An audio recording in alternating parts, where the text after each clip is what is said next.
Госпоѓо Поповска, темата на денешната наша емисија е зелени јавни политики.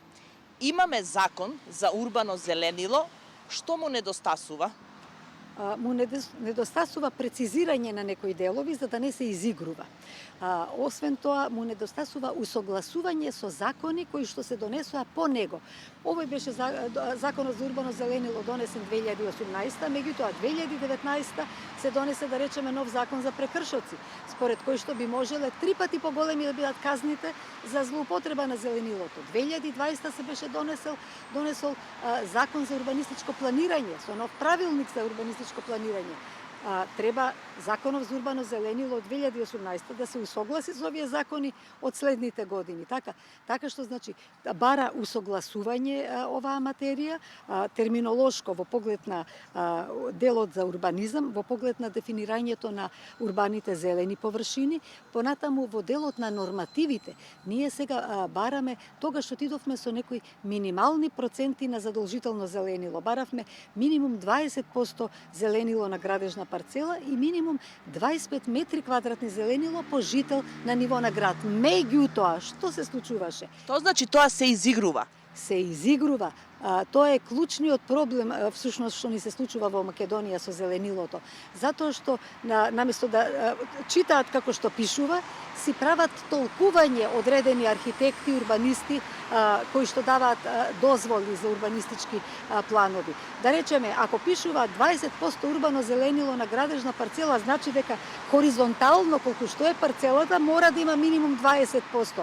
А што прават? Ги сметаат во тие 20% зеленило во жардинјери, во сакси, на покриви, вертикално под зидови. Тоа е класично изигрување. Едноставно, сигурно се тие многу интелигентни и знаат дека тоа не е урбано зеленило.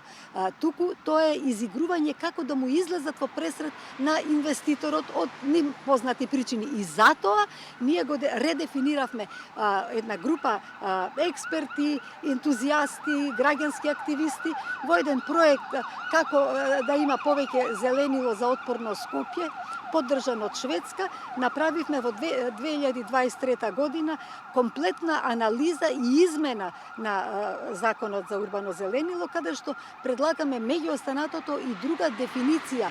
Велиме, урбано зеленило е само она зеленило над кое и под кое нема градба. Точка. Значи не може да биде нити во саксија, нити во зид, нити над зидче. Што подразбирате под зеленило? Какви тоа растенија треба да бидат? Треба ли да бидат грмушки, цвеќиња, повисоки дрвја? Одлично прашање. Зеленило подразбира секое од овие растенија што ги спомнавте, но во одреден сооднос. Затоа предвидовме и правилник за начинот како да се пресметува колку високо зеленило, колку стеблесто дрвја, колку грмушки и колку ниско зеленило мора да има на една градежна парцела во тие минимум 20%. Да не биде само рамно зеленилоти. Тревата е убава за гледање, меѓутоа не дава кислород. Кислород дава дрвото, грмушките каде што има зелени листови. Така што и тоа е предвидено да се направи како што има, да речеме, зедовме токму од Лондон пример од нивни закон како тоа го имаат решено. Сметате ли за некаков успех или успех тоа што вашиот нов предлог закон, да го наречеме, веќе е на некој начин поддржан од ЗЕЛС и во кои сегменти? Тој нашиот предлог закон го сметаме за успех што претходно во 2023, значи пред година и пол, помина еден период на многу јавна, транспарентна јавна расправа и дебата со сите заинтересирани.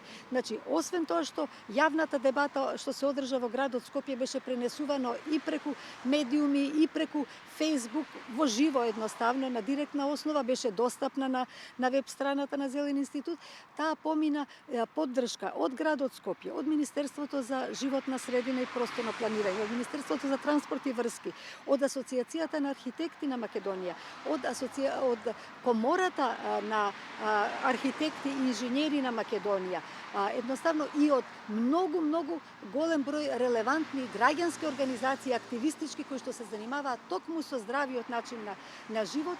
Значи, сите тие забелешки беа вградени и на крајот ја имавме дадено на раце, добивме поддршка и од зелената група парламентарна во парламентот, составена од пратеници од различни партии, но кои што се интересираат за заштита на животната средина.